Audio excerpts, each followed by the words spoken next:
icebreaker.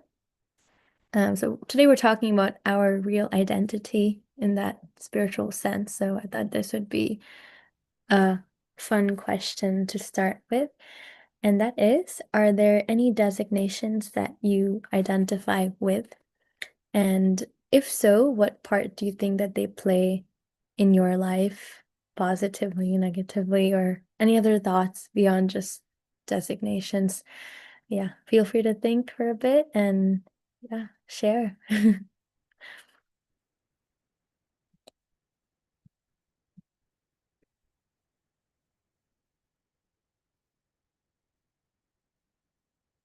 Anyone brave enough to start us off for today? Oh yeah, Ryan, go ahead.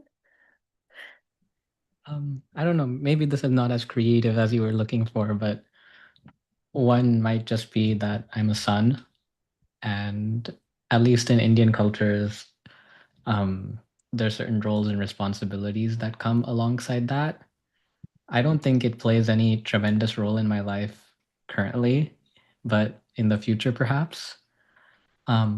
Another role is that I'm just in my 20s and figuring life out. And I think in my life, what that the designation that means is that it's okay to make mistakes and things will happen, stuff happens. Um, yeah. Wow, that was beautiful. Thanks for sharing. Yeah, and pretty deep too about the son and daughter and how that shapes into different cultures. So that was interesting to hear. Um, oh, nice to see you, Graham. How are you doing? Not too bad for middle of the week. Nice. Would you like to share anything for the icebreaker? I'm just kind of jumping in late here. I was playing whack-a-mole with all these third-party apps that I'm trying to see on my computer. Um, I don't know. So the question was about the designations that you Yeah, identify. or identities that you identify with, maybe like a teacher, student, etc. Well, when I lived in Japan, um, people were always calling me sensei because I was actually a English conversation instructor. Yeah. So yeah, and even people that I would have, relationships with outside of the classroom, they would call me sensei, and I'd say, "Why are you calling me that?" But it's term of respect. Yeah, yeah, nice. No, and of course that shifts over time because here I was. I Some of you have met me face to face, and I am 6 feet two, but as you can expect, I wasn't always that way. When I was a little kid, I mean, I was looking up at everybody. Um, I have a sister who's quite a few years older than I am, and I was always underfoot, and I was okay. The kid brother, gets relegated to go in your corner, just get out of the let the grown ups do everything. Yeah, definitely. Yeah, I noticed that um how my designations also changed over time. Like before it was I guess the daughter remains the same, but kind of maybe going from being a student to now maybe having a job and even different hobbies. I feel like when I took up a few hobbies, I tried like I just designated with them, and I feel like it became a part of my life and it made me feel included in some sort of community. So I feel like that's how I would answer the second part of what part they played. But yeah. I'd have to Right. say, oh, I'm Go ahead. sorry, I interrupted. Oh no, no worries. I was just saying any last responses. Graham, you can continue your thought. What were you saying? As far as how it plays into my life, well, I mean, it was my livelihood when I was teaching English, but I Hmm. came back and became a student once again. Yeah. And just with my parents. I made the mistake of moving back with my parents when I got back home, and um, you develop that parent-child relationship, and where are you going? When will you be home? Mom, That's uh, hard. Yeah. yeah, especially being on my own and then coming back to that. Yeah, I just chafed. Right. I get that. Yeah, Betsy, go ahead. I was a teacher for my first career, and now I'm a student again. Mhm. So I that's a distinction that I resonate with, and Yeah. has a whole set of responsibilities that go along with it. And I'm a student now in training to be a teacher, in training to be a Wow. yoga teacher. So that's really an interesting, like, beginner's mind place to be in. Mm. And then becoming a student of the the spiritual tradition and philosophy behind yoga. That Yeah. is a whole brand new arena. Mhm. So it's very humbling experience. Yeah. Thanks for sharing that. Yeah, such a full circle moment too, right? Coming back to that made me realize like you're always a student, but it feels nice to be that teacher sometimes too. That sharing. I Wow. was going You to should say, teach yoga here, Betsy. If you ever in Seattle, we would love to have a yoga teacher here. I am in Seattle. Yeah, I'm going to the Bhakti studio. I Oh, haven't you gotten to are. a yoga class there yet, but I've signed up for one on March Oh, 20th. I'm that's not certified awesome. yet. I'm still learning, but Wow. I'm sorry for missing that. And you were smiling. Do you know Betsy? oh, Okay. Yes. can you hear me? Yes. Yes. Okay. I just said I'm starting to attend the Bhakti studio in Seattle, so I am in Seattle, but I'm not certified yet, so Okay. I'm still learning. Yeah. Aw, that's sweet. Thanks. All right. Thank you everyone for joining in that icebreaker. Now to the part I really am so excited for is introducing our speaker for today, which is Presence. Thanks for being here. She's joining us live from India, I believe, from a Kirtan festival, and it's bright and early in the morning for her. So I'm just so grateful that she's decided to use that time with our community today. Um, yeah, is this the Rishikesh Kirtan Festival It Presence? is the Rishikesh Kirtan Festival. Yeah. Wow, that is awesome. Anyway, so Presence has been a Bhakti Yoga teacher and she tries to share her knowledge. And she's also been a teacher before. Is that correct? You were Yes. a teacher before? The first Wow, season. Yeah. that's awesome. So we're just so excited to learn from you and about your journey and go through our spiritual identity together today. So over to you. Oh, thank you so much. So, I just want to begin by sharing my gratitude for being able to be here this morning. Manya, thank you for that beautiful introduction. And I'm also really grateful to get to know a few of you a little bit and see where you're at in your lives to get us started. It really helps me as a teacher to know who I'm speaking to. So, thank you for your heartfelt shares. I'm just going to start with a quick prayer and then I'll take you through what we're going to do today. So, Om Jnana-timirandasya Gnanjana Shalakaya Chakshurun Militam Yena Tasmai Shri Gurave Namaha Shri Chaitanya Manobishtam Sthapitam Yena Bhutale Swayam Rupa Gadamayam Dadati Swapadantikam Jaya Shri Krishna Chaitanya Prabhu Nityananda Shri Advaita Gadadhara Shri Vasari Gaura Bhaktavrinda Hare Krishna Krishna Krishna Hare Hare Hare Rama Rama Rama Hare Hare. So I'm gonna share my screen real quick. And if you happen to have a notebook and a pen handy, you can grab it. If it isn't within arm's reach, no worries. You can also use your computer to take notes, things like this. But today we're going to be speaking about remembering your real identity. And we're going to go through, I like to do very interactive sessions. And so a lot of time you're going to be spending in introspection, which is why I recommend the pen and the journal. But again, if you don't have a pen and journal, all of the activities that we do, you can do just in a, silent meditation within yourself. So part of identity, part of this workshop is talking about how identity is a foundation for a successful life. So this is our flow for today. We're going to go through all of these different things. I'm not going to read this, but you can see we're going to go through a lot today. So just hold on. It's going to be a really fun ride, I promise. And what we're going to start is we're going to start with a little warm-up contemplation.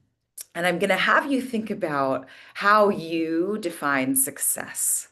So you're just going to take a minute and you're just going to be honest with yourself. There's no right answer to this question. It's really whatever you feel is success right now in your life. You're just going to write those things down. So what does it mean for you right now at this time to be successful in your life? And we'll go ahead and sit in silence for about a minute, and then I'll let you know when the minute is over.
You have about 10 more seconds.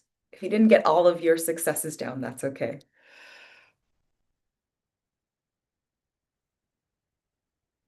Go ahead and finish up your last thought, finish your last sentence. And then I'll tell you what's coming next. So we already got into this just a little bit in that beautiful icebreaker that was done, but we're going to talk a little bit about identity now. So this brainstorm that you just did on success, I want you to just hold this with you as we go through the workshop. You just kind of need it to be with you as we go through. We'll come back to it, I promise. So the next thing we're going to talk about is we're going to talk about identity. And to get you started in contemplating identity, identity is essentially anything that follows the words I am. So if you start a sentence with I am, and then you continue through, that is actually a statement of identity. And so the next contemplation that I'm going to have you do is I'm just going to have you sit and contemplate whatever it is that comes to you. And we already had that warm up, so you're already ready for this. You're just going to contemplate whatever it is for you that comes after the word I am. And so we already have some examples, right? One of you is a son. One of you is a teacher who's become a student. One of you is a sensei. So you can do that, and you can do that for kind of everything that follows that word I am. I am a woman. I am a messy person, like whatever it is that comes to mind, you'll sit and you'll contemplate. And I'll give you about 90 seconds to really sit and list as many things as you can list. So again, I am, and you'll just list that contemplation.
about 10%.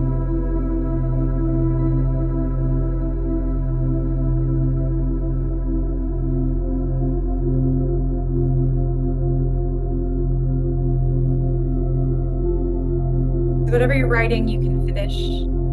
Again, if you didn't get every single identity down, this is okay. You can always come back and do this more fully later.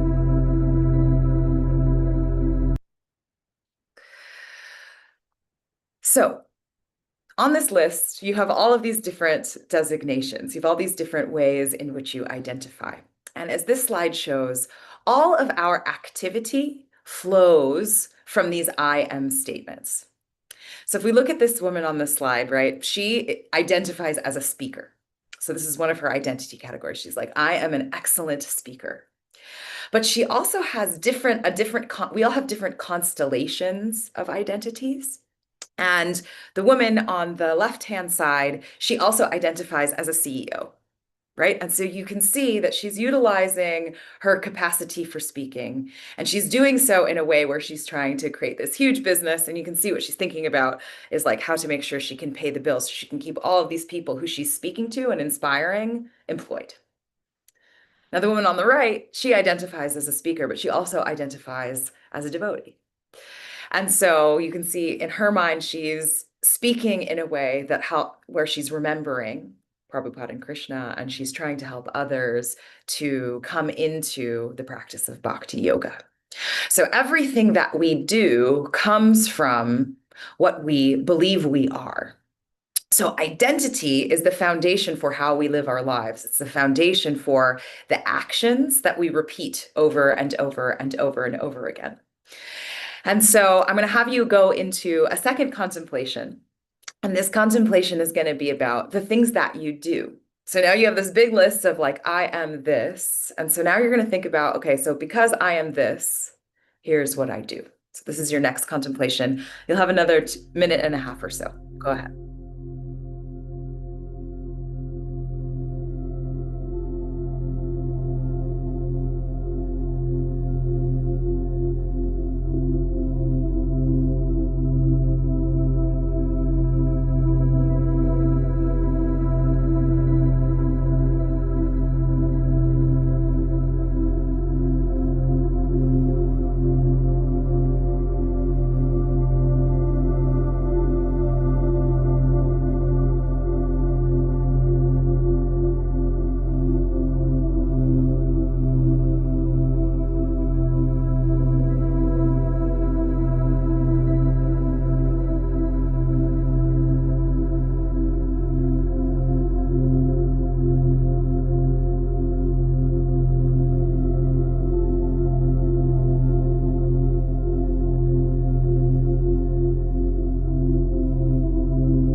Another 10 seconds or so.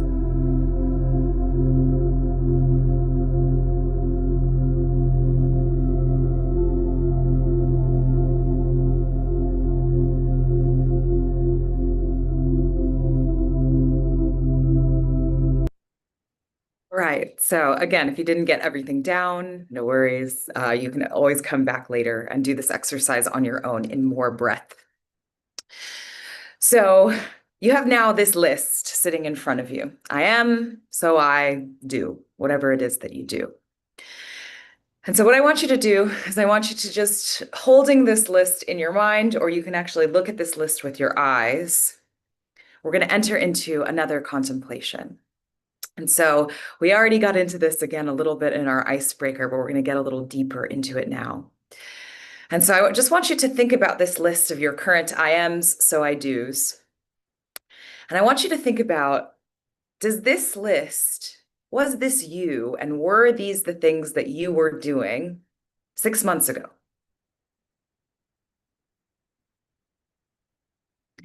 Is this who you were and what you were doing a year ago?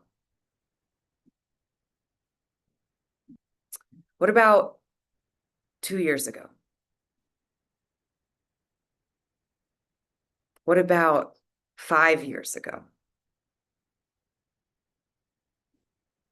How about 10 years ago? 20 years ago? 30 years ago? How about 40 years ago? What about 60 years ago? 70 years ago? Is this who you are and what you were doing in your past life? Now I want you to come back to the present moment. And I want you to look at this list one more time. I want you to hold this list within you one more time. And I want you to think about, is this who you are and what you will be doing 6 months from now? What about 1 year from now? What about 2 years from now? Is this who you are and what you will be doing 5 years from now? 10 years from now? What about 20 years from now? Will you still be this person and doing these things 30 years from now? How about 40 years from now? 50 years from now? 60 years from now? 70?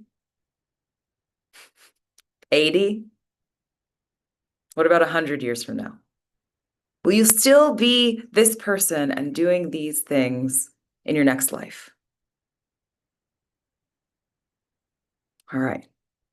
So we've just done this exercise, and what I want to talk about next is the art of remembering our true identities. And what I imagine, I'm just going to imagine this, but I imagine that many of you, as you went through this exercise, what you realize is that a lot of these things, you haven't been these things your whole life. You haven't been doing these things your whole life. And some of these things that you are right now and that you're doing right now, you're not going to be these things for your entire life. And so if any of these, if you had this realization throughout the course of this contemplation, what you have touched on is material identity. Material identity is temporary. So some of you, sounds like you've been, operating and running in bhakti circles a little bit. And so you've probably heard this before, but it bears repeating because it's so important. So anytime you're operating from an I am, that it eventually runs out in either direction, whether it's, runs out in this life or in the next life, what you're running into is something that is temporary. Now, if you have anything in there that was actually like, yes, I was this the last life, I will be this the next life, then what you've run into is spiritual identity. So spiritual identity is eternal. It's something that we are forever. And this eternal identity is actually our true identity. So these temporary things that we go through in these life, it's not that they're unimportant.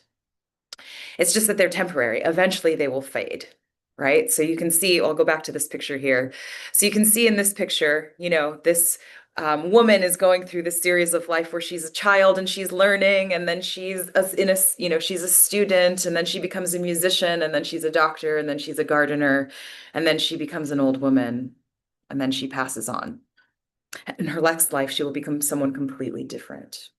So this is the nature of material identity versus spiritual identity. And this is important for remembering who we truly are. Because who we really are, if we look at this picture, we are that light that's moving through. We are the witness. So you might have realized that as you were going through this contemplation on identity, that although these identities have changed, there's this witness, right? There's this person that's like, well, I used to be a child and I used to be a student and I used to be, these things, but I'm still me, right? There's still this me that flows through. And that me is the part of the spiritual identity. And you can see in this picture that she is contemplating her spiritual master. She's contemplating service to Radha and Krishna. And this is the essence of the spiritual identity.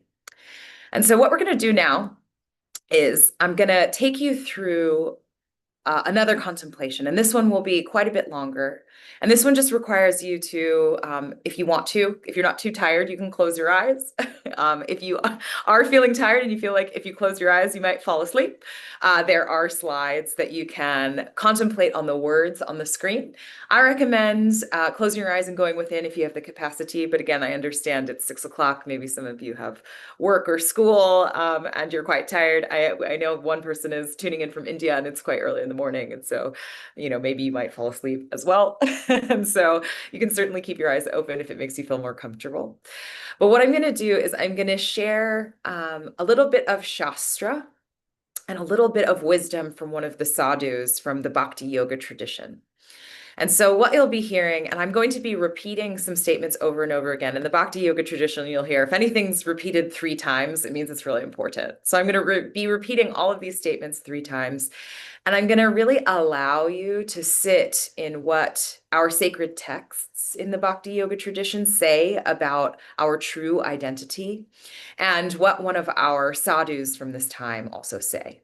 And just to give a little more context on that, the first 2 are from Lord Chaitanya. So if you're not familiar with Lord Chaitanya, he is an avatar of Krishna who came to earth about 500 years ago. And he came to give bhakti to everybody. He's the most compassionate version of Krishna that ever came to earth. And so he has some very, very insightful things to say about our true identity. So the first thing I'll be speaking on is from the Shikshastakam. So when Lord Chaitanya came to earth, he actually didn't write a whole bunch. He didn't leave a lot of verses. He actually left that to his disciples to do. He left 8 verses, just 8 verses. And the first thing I'll be speaking on is one of the verses from the Shikshastakam, which is the 8 instructions that he left us to contemplate as we try to develop our bhakti. The second thing is also something Lord Chaitanya said about his identity. So if you know a little bit about Lord Chaitanya, he came to earth in order to show us how to access bhakti yoga, how to become devotees. And so he actually shared something directly from his own mouth that talks about how he identifies. And then the final thing I'll be sharing is from Sachinandana Swami. So Sachinandana Swami is arguably one of the people on earth right now who is the most connected to the chanting of the holy name. And he has a book called The Living Name. And in this book, he has a contemplation that can help you to get deeper in your chanting. And it talks about the identity that one can take in order to more deeply connect to bhakti yoga, more deeply connect to their practice. So these are the 3 things. We'll be going through these 3 things. And during this time, your whole job is just to listen. Listen with open ears, listen with an open heart, and just allow the words to kind of flow through your consciousness. You have no other job other than that. You don't have to be writing anything. There's nothing super active that you need to be doing. Just listen to the words. And I will be chanting some Sanskrit. And another thing I just want to say as I chant the Sanskrit, you don't need to understand the Sanskrit. We chant Sanskrit because it's this perfected language. So it's the perfected language of spirituality. And so even if you don't understand Sanskrit and you don't know consciously what's going on, the vibrational frequency of this is actually from the spiritual world.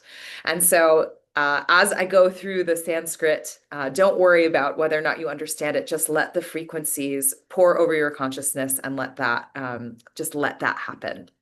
Another thing I will say is I will be chanting some Sanskrit in an improper meter. So if you go through and you go back, don't use the meter that I'm using for the second recitation. But I haven't quite learned the proper Sanskrit meter for the second one yet. So I just wanted to disclaim that. But I think that the Sanskrit sounds more beautiful in meter. So I wanted to do it in a meter, but it's not the proper meter. So with that little disclaimer out of the way, you can go ahead and sit in a place where you can feel comfortable for about 5 to 6 minutes. You know, back tall, feet on the ground. This is often a good way to engage with spiritual content. And we'll go ahead and get started. If you're ready, you can close your eyes. If you prefer to look at the screen, you can look at the screen.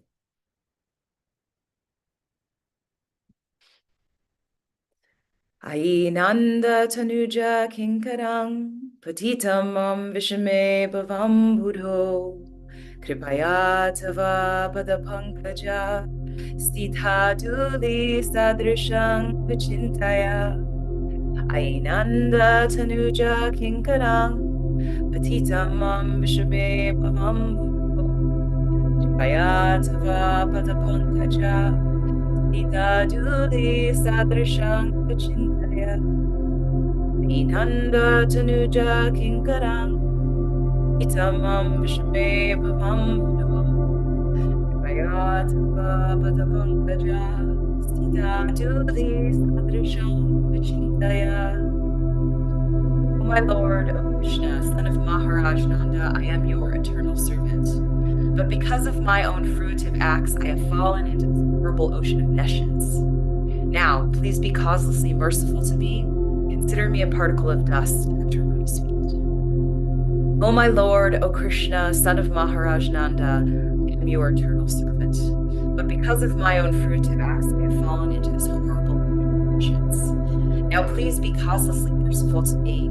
Consider me a particle of dust at your lotus feet. O my Lord, O Krishna, son of Maharaj Nanda, I am your eternal servant. But because of my own fruitive acts, I have fallen into this horrible ocean of nescience. Now please be causelessly merciful to me. Consider me a particle of dust at your lotus feet.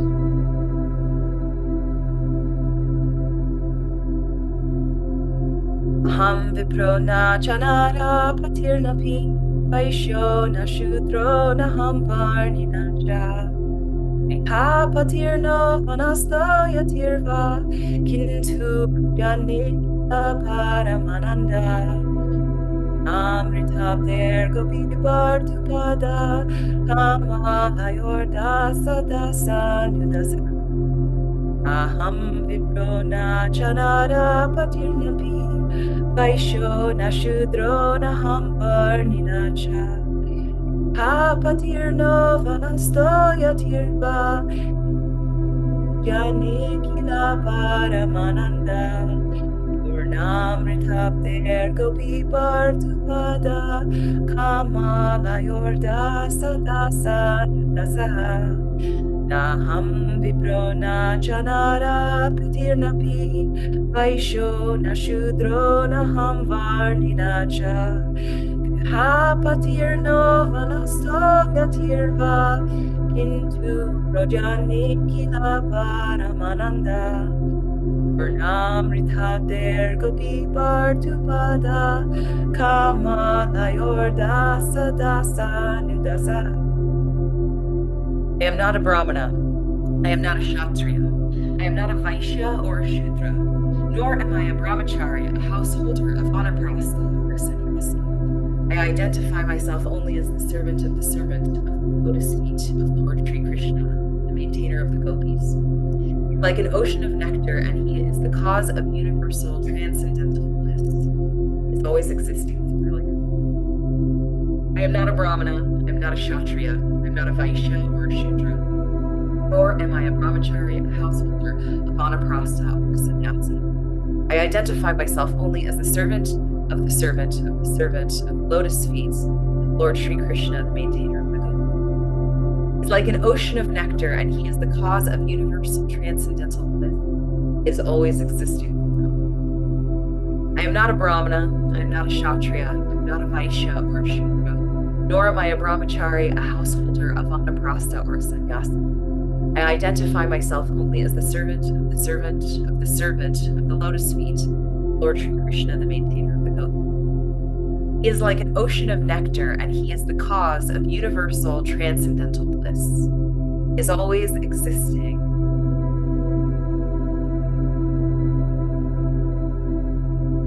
I am an atomic particle of consciousness and Krishna's eternal servant. I am an atomic particle of consciousness and Krishna's eternal servant. I am an atomic particle of consciousness and Krishna's eternal servant. I am categorically different, body and mind. I am a tiny soul. I am categorically different from the body and mind. I am a tiny soul. I am categorically different from the body and the mind. I am a tiny soul. I am an eternal blissful spiritual being. I am a part of Krishna. I am an eternal blissful spiritual being. I am a part of Krishna. I am an eternal blissful spiritual being.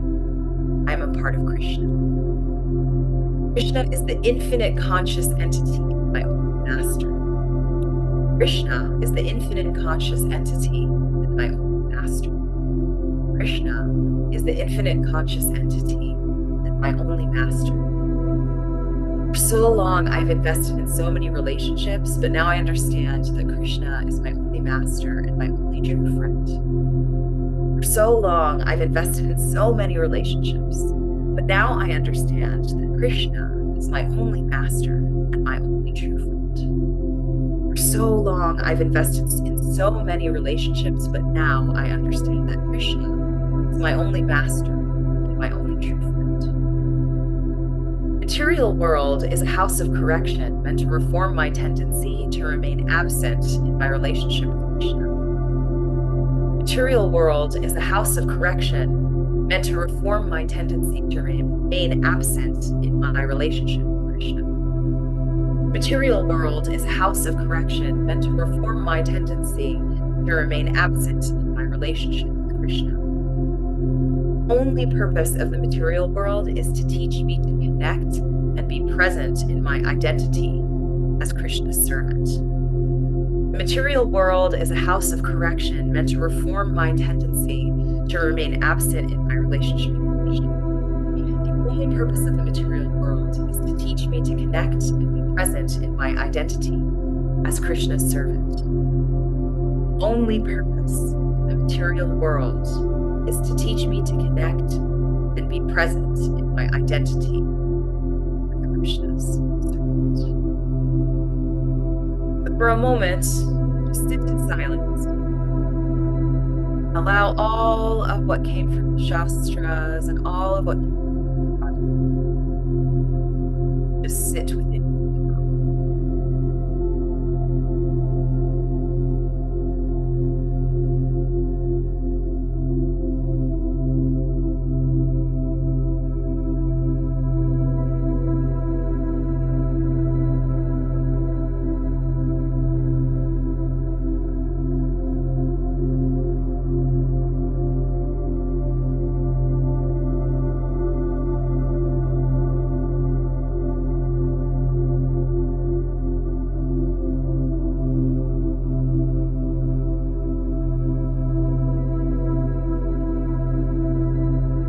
And so at this point, you don't have to identify as a servant. My aim is not to force you to end the sentence "I am" with anything that doesn't feel true for you in this moment. But sometimes what we do is we try things on. Most of you are from the States. Halloween is a thing, right? So Halloween, we put on a costume, right? We put on this costume and we try on another identity for a night. And so what I'm going to do is I'm going to have you do another contemplation. And I'm going to have you try this identity just for a moment. If this doesn't feel true to you in this moment, that's okay. I'm not asking you to become this right now. What I'm going to ask you to do is I'm just going to ask you to try this identity on for the purpose of the next exercise and see how it feels. See how it alters the way that you feel about yourself, about what you're doing. So what you'll do is you will look at this list that you've created. So we've gone through this contemplation where you said, I am, so I do. What you're going to do with this list is you're just going to put a statement in front of it. And the statement is, I am a servant of the servant of Krishna. And what you're going to do with your list is you're just going to go, you don't have to change anything on your list. You absolutely don't have to change anything. But what you're going to do is you're going to go through and you're going to see, does it still feel right? I'm a servant of the servant of Krishna, and whatever you've listed, does it still feel correct? Does it still feel aligned? And if you want to, you can go through, you can scribble things out, you can change things, you can alter things if you'd like. But really, I just want you to add this part to the beginning. I'm a servant of the servant of Krishna, and I, so I. And just take a minute, take 2 minutes to look at your list and to contemplate it. Take a look at how it shifts things or changes things. So go ahead and take a couple minutes within yourself and see how adding this statement to the beginning changes how you feel about what you've written.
You have about 30 more seconds. If you've stopped contemplating, go back in, take another look.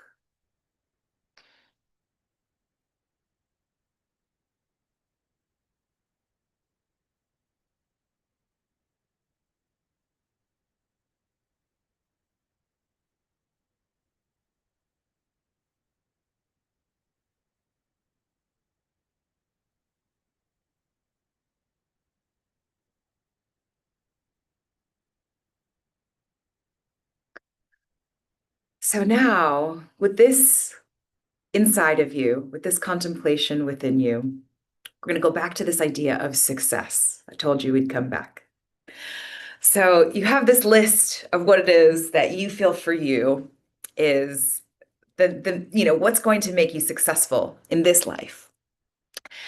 And I want to share a little bit about the Bhakti Yoga definition of what a successful life looks like. And I want to start with something that Srila Prabhupada, the founder Acharya of Bhakti Yoga, the teacher who brought Krishna consciousness to the West, says about some of what happens when we contemplate success without Krishna. And what he says is, modern society is involved in various types of philanthropic works, humanitarian works, and so on, but people do not know that these activities will never be successful unless Krishna, the Supreme Personality of Godhead, is brought into the center. So the reason why I brought you through this idea of trying on the identity of being the servant of Krishna is because if you look at your list, I'm sure you all seem like very, very kind, beautiful, open-hearted people. And I'm sure that what was on your list of things that are successful are things that help the world, like things that are going to serve other people. And what I want to say is that the beautiful thing about Bhakti Yoga is that you don't have to change any of those definitions of success. The beautiful thing about Krishna consciousness is you just add Krishna. So whatever you listed on that list of like, my life will be successful when, you just put Krishna at the center of it. Because success in this human life, according to our teacher, according to the teacher that brought us Krishna consciousness, the best use of our human life lies in reviving our relationship with Krishna. It lies in reviving our relationship with the Supreme Lord. And you can see in this image, I've put this image of this beautiful tree where you can see the roots. And you'll hear this metaphor quite a bit in Bhakti Yoga, where all success in life revolves in remembering who we really are. And who we are is a piece of Krishna. And success in life, is remembering that Krishna is God, who we are is a piece of Krishna, and remembering our relationship with Krishna is as his servant. And if we can engage in this act of remembering, what that does is like watering the roots of the trees of our lives.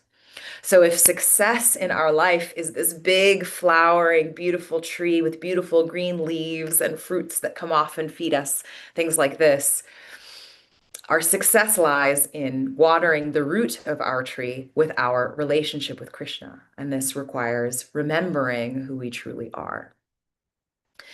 And so that list that you have of who you are, that list you have of what you want to do to become successful, all of that is amazing and beautiful. And you shouldn't abandon those things. Sometimes we get into new spiritual paths and new spiritual traditions, and we think we have to abandon who we are, or who we believe that we are in order to deepen. But that's the beautiful thing about Bhakti Yoga. The key to a successful life is not forgetting who we are, but actually remembering who we are in a deeper way.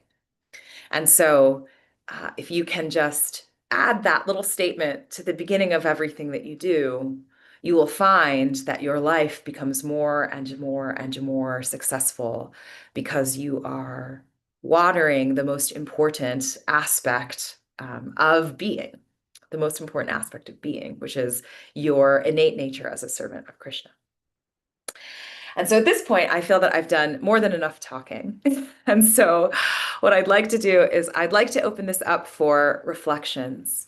So I'm so interested to know, as we've gone through today, as we've gone through this morning, if there's anything that people would like to share, if there's anything on your heart that you would like to share, because it is in sharing our revelations, it is in sharing what we are learning as we go through these conversations that all of us benefit. So if anybody has anything they'd like to share, I would love to hear it.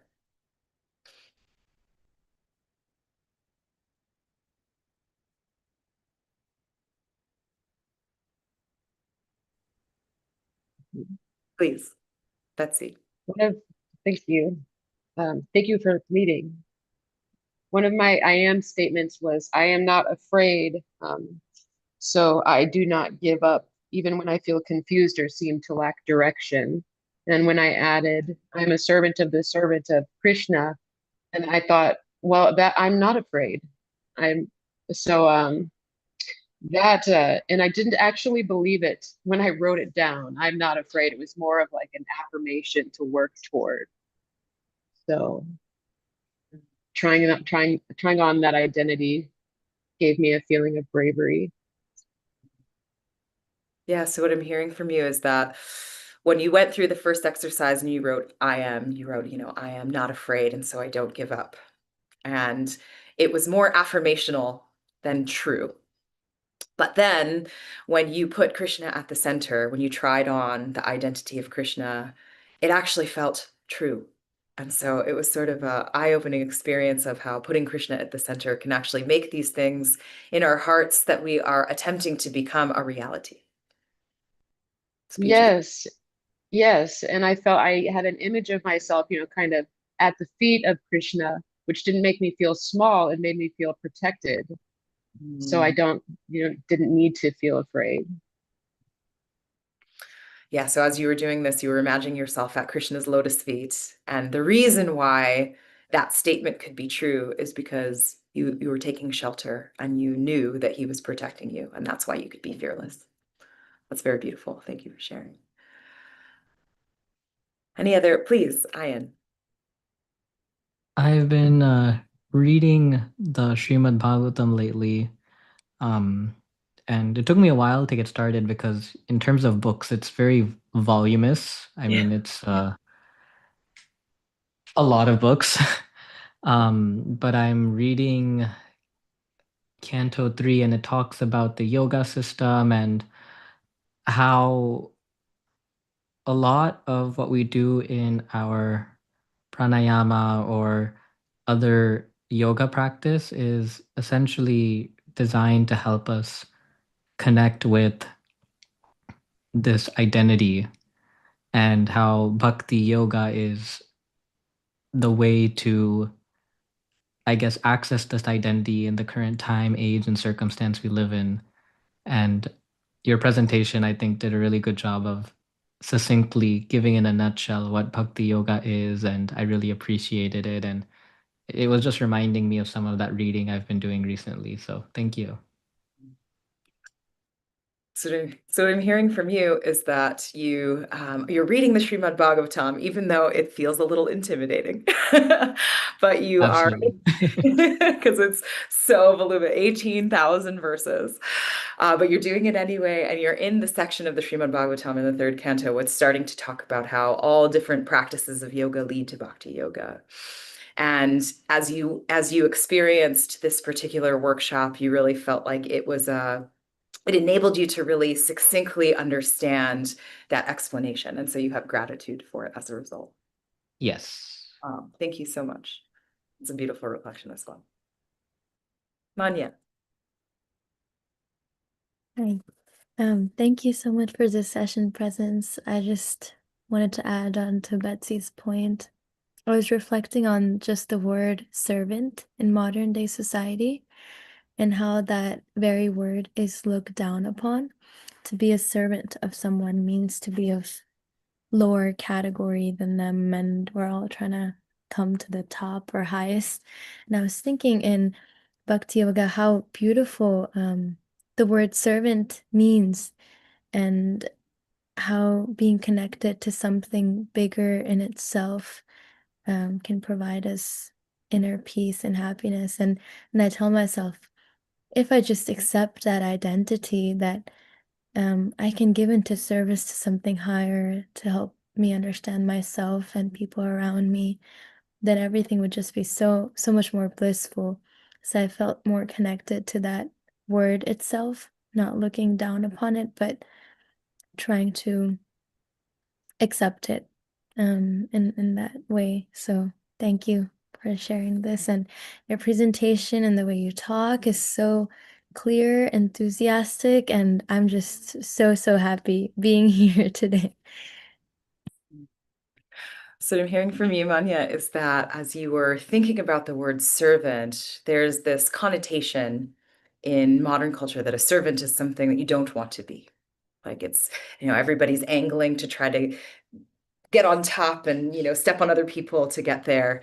And as you were listening to the different reflections today and going through this exercise, you realized the beauty of the word servant in the Bhakti yoga tradition. And so what that's doing for you is it's giving you a sense of softening around the word, and it makes it so that, to be connected to this thing that is bigger and to, take shelter of this greater power, it's actually something that is something to aspire to. It actually is quite this high aspiration versus, this something that's denigrating you. And so this is something that has, really touched you in this. And so I'm also so grateful for your invitation. Thank you for allowing me to be here.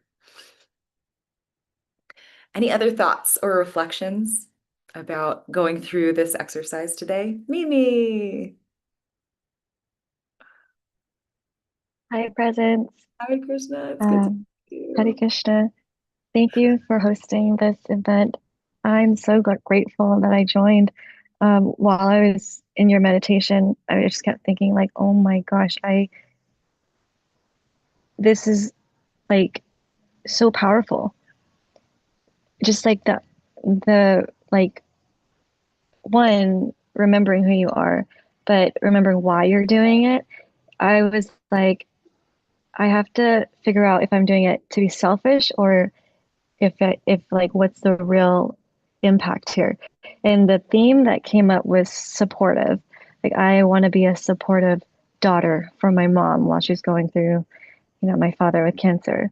I want to be a supportive girlfriend. I want to be a supportive entrepreneur. Like it just came down to like, am I aligned if I feel like I'm being supportive to people in my life and the people that I are around? that I have yet to meet. And it made me like shift, I get and come back to like not moving from ego, but because like sometimes it can get exciting because you're just like, wow, like I get to say I do this. But coming back to this, it's like, wow, like I need to do this, right? So the theme was like support, support, support, support. Like in everything I do, if I'm not feeling like I'm supporting, then I need to come back to this meditation. Yeah. So Yeah. I'm so grateful for you. Thank you. So what I'm hearing from you is that as you went through the meditations, it brought you back to this remembering that we can do things from a platform of self-centeredness and selfishness, or we can do something from a platform of selflessness. And for you, the word that represents this selflessness is support. So as you are being, as a servant of the servant of Krishna, as you're being a daughter, you want to be supportive to your mother. As a servant of Krishna, as an entrepreneur, you want to be supportive of other people. So it sounds to me like you really want to bring that servitude through everything. So that idea of being a servant trickles down into everything that you're doing. And for you, uh, this is about remembering. So it's when you get into that like ego mind where you're like, oh my gosh, I get to say that I do this thing. Truthfully, what you want to do is you want to come back to this framework, this sentence framework where you're like, no, no, no, I'm a servant of Krishna, and I am, so I do, to bring you back to that service mindset. Does that sound right? Yeah, and hearing from them that I am actually helping them, that I didn't do it and it's just gone. It's there's a call and response. Like they are showing and telling me that it is deeply needed, and then feeling that from them, it, yeah, I want to feel it more, I guess. Yeah, so you want to do this in a way where it's actually being reflected back that, it's clear you're not being selfish. It's clear the selflessness is something that can be seen and reflected back to you. Hmm. Yeah, Thank you, Mimi. thank you. Any other thoughts, reflections, realizations?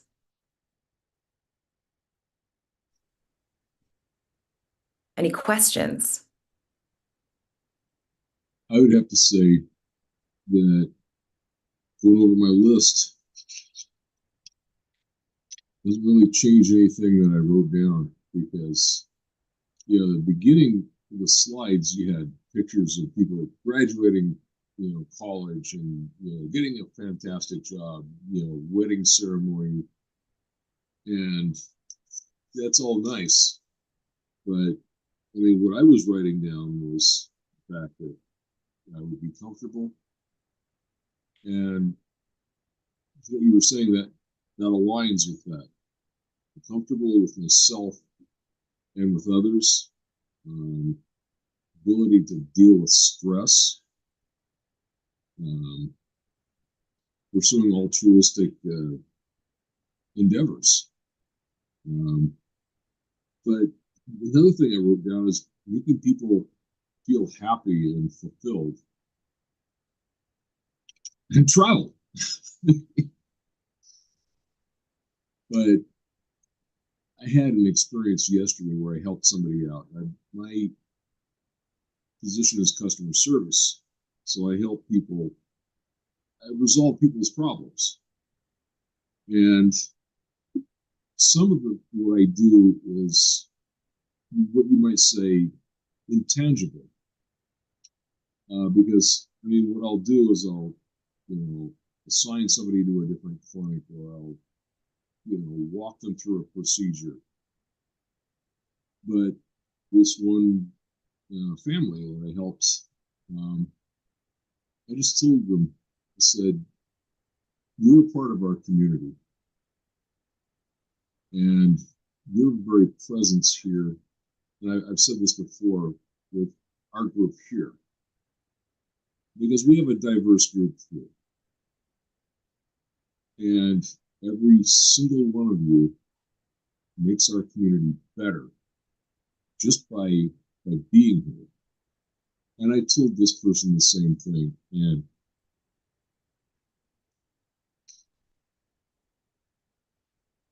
she started crying.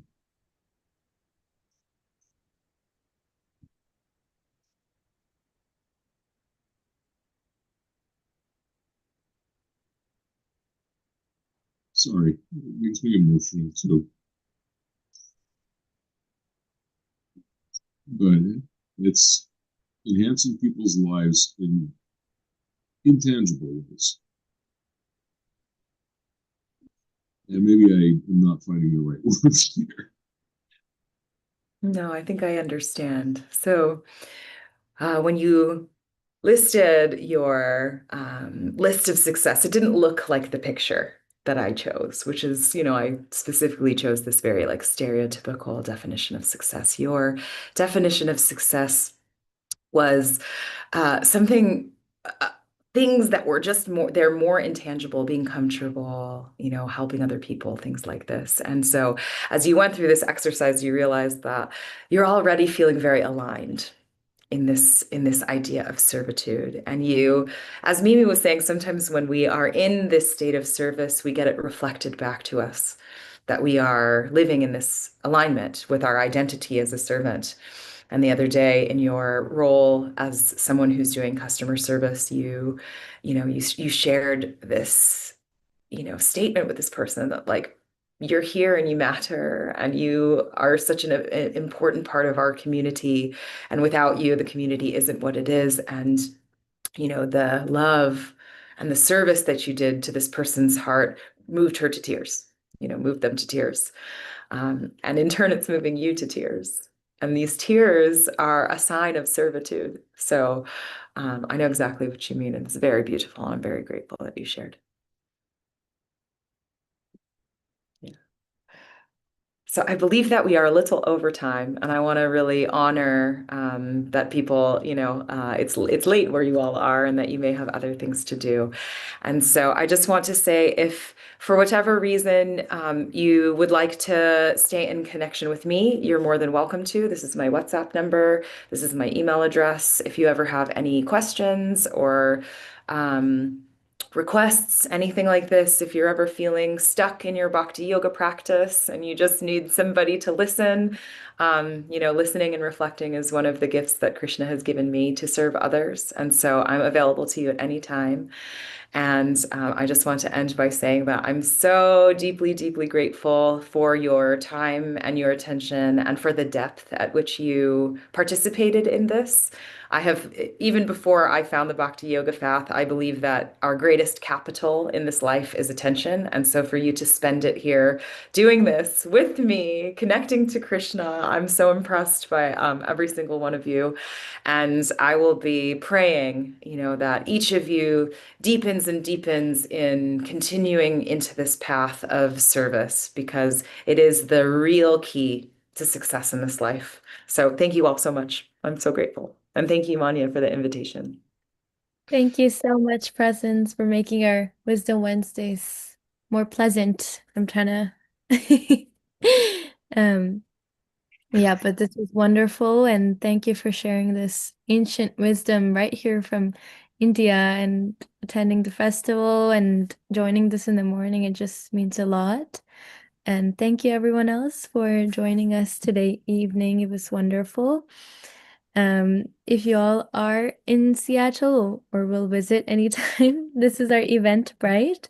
We do have a few events coming up. One of our more popular ones being the Kirtan Soul Fest this Saturday. So if you are free, please join us. But otherwise, we will see you in Wisdom Wednesdays next week. We have different speakers come in each week, so we'll have some new wisdom.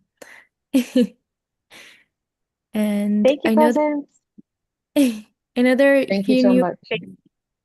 another new faces, but if you'd like to join again, you can just join the same Zoom link next Wednesday. Thank you. Have a good evening.